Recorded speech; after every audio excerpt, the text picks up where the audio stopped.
Le Seigneur est en colère contre Johannesburg en Afrique du Sud. Et je fais ce TikTok pour dire quelque chose de la part de l'Éternel. J'ai vu les hommes en tenue être mêlés à des mercenaires, être mêlés à des malfrats. Ça va tourner mal, ça va dégénérer. Beaucoup d'hommes d'affaires, au lieu de faire alliance avec le gouvernement, sont allés faire des alliances avec des mercenaires, des tueurs qui ont des relations fortes avec les hommes en tenue. Ils savent que par ces hommes en tenue, ils seront protégés des trafics dans lesquels ils se trouvent. Trafic d'organes, trafic de drogue, beaucoup, toute forme de trafic. Vous avez bâti la richesse sur l'injustice. Vous avez bâti votre fortune sur la destruction. Et vous verrez des milliardaires à Johannesburg qui deviendront pauvres en un seul jour. Nous sommes à la fin des temps. Tout est possible. En un instant, tout va se passer. Des personnes qui étaient reconnues comme étant bougrement riches parce qu'ils ont bâti leur fortune sur la haine, la méchanceté, l'injustice, ils perdront tout. Lorsque je vous dis que Dieu est physiquement sur la terre, ça veut dire quoi? Ça veut dire que le jugement n'est pas loin de nous. Vous ne pouvez plus faire ce que vous voulez. Pendant des années, vous avez menti, vous avez triché, vous avez abusé et vous avez eu l'impression que Dieu ne faisait rien. Le fait que Dieu est physiquement sur la terre et que Dieu soit passé par le Cameroun, Dieu dit que la libération de l'Afrique viendra du Cameroun. Ce sera du Cameroun vers le monde entier.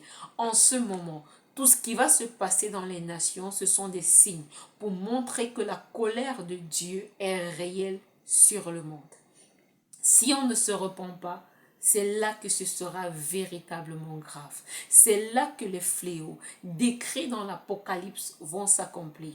Parce qu'aujourd'hui, ce ne sont pas encore les fléaux de l'Apocalypse. Non, ne vous trompez pas. Ce sont des signes annonciateurs de ce qui va se passer. Rappelez-vous que dans l'Apocalypse, ce sont des choses que l'œil n'a point vues, que l'oreille n'a point entendues. Ce n'est pas encore ce qui arrive. Ce sont des signes qui mettent en garde sur ce qui risque d'arriver si nous ne prions pas, si nous ne veillons pas dans la prière.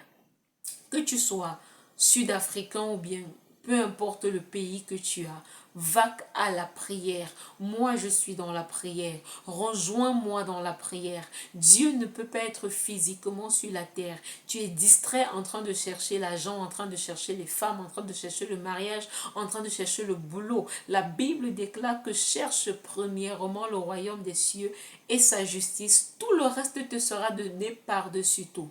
Si nous avons toutes ces calamités aujourd'hui, c'est parce qu'au lieu de chercher Dieu, on a cherché les choses de Dieu. Reviens. Reviens à l'Éternel. Viens à l'Éternel. Pas pour obtenir un mariage, un boulot ou une stabilité sociale, non. Reviens à l'Éternel pour marcher selon ses voies, pour marcher selon ses principes. C'est alors que tu échapperas au danger.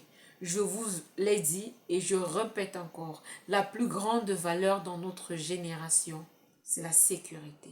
En cette saison-ci, du moins sur la terre, c'est la sécurité. Beaucoup vont aller de pays en pays, de lieu en lieu, cherchant la sécurité, ils ne vont pas la trouver. Renonce au péché, renonce à tout ce qui est mal, renonce à tes mauvaises actions. La Bible déclare que l'aiguillon de la mort, c'est le péché. Lorsqu'on voit la mort, lorsqu'on voit la destruction, lorsqu'on voit les maladies, c'est parce que nous avons péché. Repentons-nous.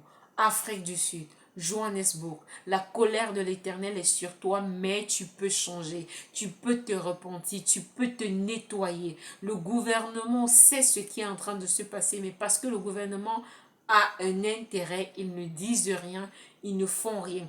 Que l'Église se lève. Si le gouvernement ne peut pas se lever et frapper la main sur la table, que l'Église à Johannesburg se lève.